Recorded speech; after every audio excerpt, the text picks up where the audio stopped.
ሻሎም ሻሎም ሻሎም ቤተሰብ እግዚአብሔር አምላኽ ሰላም ጸጋ ምሕረት ናይ ክርስቶስ ምስ ኩልኩም እዩ አናኹም ሰላሐዲን ካብ ሲአርጂ ኢንተርናሽናል ቸርች ስቶክሆልም ስዊድን ሎሚ ድማ ነዚ መዓልቲ ዝኸውን ናይ ህይወት ቃል ሓቢርና ክንካፈል ኢና ሎሚ ንካፈሎ ቃል ብጸጉኡ ንተአመን ዝብል እዩ ብጸጉኡ ንተአመን ሃሌሉያ ሪኹም አሕዋት ክርስትና ኣብ ጸጋ አምላኽ ተአሚንካ ዝንበር ህይወት እዩ ኢየሱስ ክርስቶስ ስሙ ይባረኽ ኣብ ጸጉኡ ተአሚንና እንነብሮ ህይወት ዕረፍትን ሰላምን ዝበዝሖ ህይወት እዩ እግዚአብሔር አምላኽ ኣብ ኃይልና ኣብ ዓቕምና ክንእመን በኃይልናን በዓቕምናን ኣብ ጻዕሪ ክንነብር ፍቓዱ ይኮነን እግዚአብሔር አምላኽ ነትሱ ዝደልዮ ዘግብር ጸጉኡ ስለ ዘብዝሐልና ኣብ ጸጉኡ ሙሉእ በሙሉእ ተወኪልናን ተአሚንናን ክንነብር ይዝደለና መጽሐፍ ቅዱስ ካልኣይ ጢሞቴዎስ ምዕራፍ 2 ጥቕሲ 1 ከምዚ ይብል ኣታወደየ እምበኣር ሲበታ ኣብ ክርስቶስ ኢየሱስ ዘሎ ጸጋ ደልድል ኣታወደየ እምበኣር ሲበታ ኣብ ክርስቶስ ኢየሱስ ዘሎ ጸጋ ደልድል ሪኹም ኣሕዋት ሐዋርያ ጳውሎስ ኣብ ናይ መጨረሻ ጉዕዝኡ እቲ ንዕኡ ነቲ ዝተዋሃቦ ዕዮ ከፈጽሞ ዝኽኣለ ትክክለኛ ምስጢር ንወዱ ጢሞቴዎስ ከሕልፈሉ ከሎ ኢና ንርኢ ጢሞቴዎስ ወዱ ድማ ሓደ መንእሰይ ዓብ ዕዮ ናይ አምላኽ ሒዙ ዝብገስ ዘሎ ሰብ ስለ ዝነበረ ነቲ ተበጊሱሉ ዘሎ ዕዮ ብኸመይ ዓይነት መንገዲ ክፍጽሞ ከም ዝኽእል ብኸመይ ዓይነት መንገዲ ክድልድል ከም ዝኽእል ክብርትዕ ከም ዝኽእል እቲ ንዕኡ ዝጠቆመ መንገዲ ይሰካፍሎ ዘሎ ስለዚ አንታ ወደየ በኃይልኻን በዓቕምኻን ደልድል ኣይበሎን በቲ ኣብ ክርስቶስ ኢየሱስ ዘሎ ጸጋ ደልድል ምክንያቱ ሐዋርያ ጳውሎስ እቲ አምላኽ ዝሃቦ ራእይ ንኽፍጽሞ ኃይል ዝረኸበ ብቕዓት ዝኾነ እቲ ኣብ ክርስቶስ ኢየሱስ ዘሎ ጸጋ ስለ ዝኾነ እዩ ሐዋርያ ጳውሎስ ኣብ ጸጋ ናይ ክርስቶስ ብምእማኑ ንጉዕዝኡ ክሳዕ ፍጻምታ ከብጽሖን ክሳዕ መጨረሻ ደው ክብልን ክድልድልን ስለ ዝረድኦ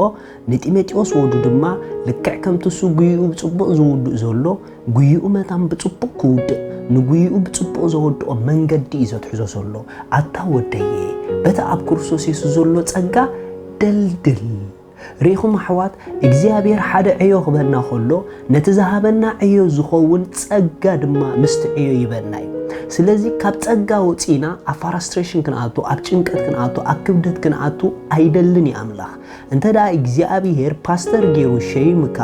ናይ ፓስተርያል ጸጋ ድማ ኣሎ ወንጌላው እንተገይሩካ ናይ ወንጌላው ጸጋ ኣሎ ነቲ ዝተዋሃበካ ሓላፍነት ነቲ ዝተዋሃበካ ሪስፖንሲቢሊቲ ብቐሊሉ ብዘይ ጻዕሪ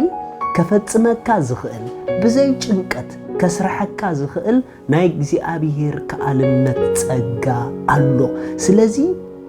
ብዙሕ ጊዜ ንምንታይ አገልገልቲ ኣብ ጭንቀት ደኣቱ ብዙሕ ጊዜ ንምንታይ አገልገልቲ ስለ አገልግሎቶም ኣብ ምምራር ዝኣቱ ካብ ጸጋ ወጻኢ ስለ ዝኾኑ ዘለዎ እዮም ኣብ ጸጉኡ ኮንካ ነቲ ሱ ዝሃበካ ዕዮ እንድሕር ክትዓይ ጀሚርካ ግን ቅልል ይልልካ ኢኻ ትዓይ ምክንያቱ ጸጋ አምላኽ ንኹሉ ዘቕልል ኃይሊ ስለ ዘለዎ ስለዚ እግዚአብሔር አምላኽ ነትሱ ዝሃበና ዕዮ ካብትናቱ ጸጋ ወጻእ ኮይና ክንገብሮ ኣብ ጻዕሪ ኣብ ድኻም ኣብ ጭንቀት ክንኣቱ ኣይደልየናን እዩ ብሓጎስ ክንዓይ ንኽእል ኢና ብሰላም ክንዓይ ንኽእል ኢና ደስ ኢሉና ክንዓይ ንኽእል ኢና ካብ ክብርና ክብርና ተሳገርና ክንዓይ ይከኣል እዚ ግን ኣብ ጸጉኡ እንተደኣ ተወኪልና ንዓይ ኮይኑ እዩ እንተደኣ ኣብ ጸጉኡ ተደጊፍና ንዓይ ኮይኑ እዩ አይን ዘንጋ እግዚአብሔር አምላኽ ነፍስ ወከፍ ደጀምረና ጎደና ነቲ ዘጀመረና ጎደና ከፈጽም ዝኽእል ጸጋ ከይሃበ ኣይጀምርን ስለዚ እግዚአብሔር ከም ዘጀመረካ ርግጸኛ እንድሕር ኮንካ ኣብኡ ኮለኻ ድማ ስለ ሓደ ነገር ርግጸኛ ሁን ነቲ እግዚአብሔር አጀሚሩ ንትብሎ ዘለኻ ንዕኡ ዝኸውን ጸጋ ከም ዘለካ ርግጸኛ ሁን ሪኹም ኣሕዋት እግዚአብሔር አባና ዘሎ ጻውዒት ክንቅበሎ ኮለና ፓስተር ክንከውን ንኽእል ወንጌላውያን ክንከውን ንኽእል መማራን ክንከውን ንኽእል ካልእ ዝተፈላለየ ነገር ነቲ አምላኽ ዝሃበካ ጻውዒት ኣሜን ኢልካ ክትቅበሎ ኮለኻ ምስኡ ግን ብዙሕ ጊዜ ንዝንግዖ ነቲ ጻውዒት ዝኸውን ጸጋ ዝኽእል ምስኡ ከም ዝመጽእ ግን ኣይንዝንግዒና ብዙሕ ጊዜ ዳስዋይና ከመይ ጌርና ከም ንገብሮ ጨንቀና ከመይ ጌርና ከም ንገብሮ ንፈርሕ ከመይ ጌርና ከም ንገብሮ ዓቕልና ድጸበና ዋይ ተተባሃለ ኣብ ጸጉኡ ስለ ዘይንእመን ዘለና እንተዳ ኣብ ጸጉኡ ንእመን ኮይና ኣይንፈርሕን ኢና ኣይንደሃለን ኢና ላዕልን ታሕትን ኣይንብልን ኢና ከም ንኽእሎ ርግጸኛታት ኢና ኢየሱስ ክርስቶስ ንዘለኣለም ጎይታ እዩ መጽሐፍ ቅዱስ ኣብ ወንጌል ዮሐንስ ምዕራፍ 1 ወንጌል ዮሐንስ ምዕራፍ 1 ካብ ጥቕሲ 16 ሕጊ ብሙሴ ተዋሂቢ እሞ ጸጋን ሓቅን ግና በኢየሱስ ክርስቶስ መጸ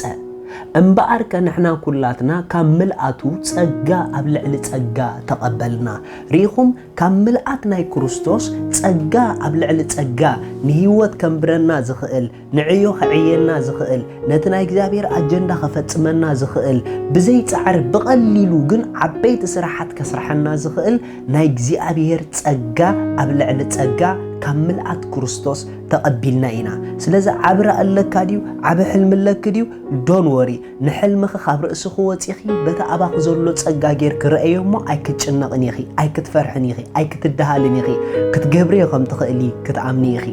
ክልተ ዓይነት ክርስቲያናት ወይ ኣገልገልቱ ኣለዉ እቶም ሓደ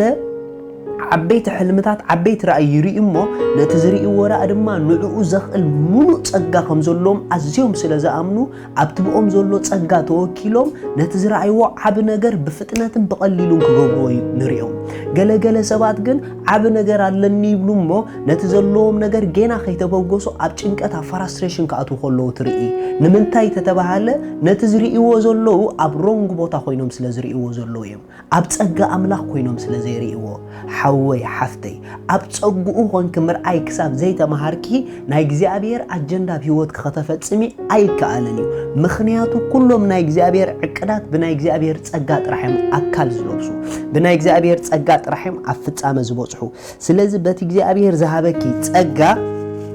نت እግዚአብሔር زهابكي عيو كتفتسمي يكألي مالتي سلازي كلنا ካብ ርእስና ንውፃእ ካብ ተሓሳስባና ንውፃእ ናብቲ እግዚአብሔር ኣብ ውሽጥና ኣቆሚጥዎ ዘሎ ጸጋ ንጠምት ንጸጉኡ ብዝጠመት ክመጠን ኮንፊደንስ ክትረኽቢ ኢኺ ንጸጉኡ ብዝጠመት ክመጠን ሓይሊ ክትዕጠቕ ኢኺ ንጸጉኡ ብዝጠመት ክመጠን ክትዓርፊ ኢኺ ንጸጉኡ ብዝጠመት ክመጠን ድማ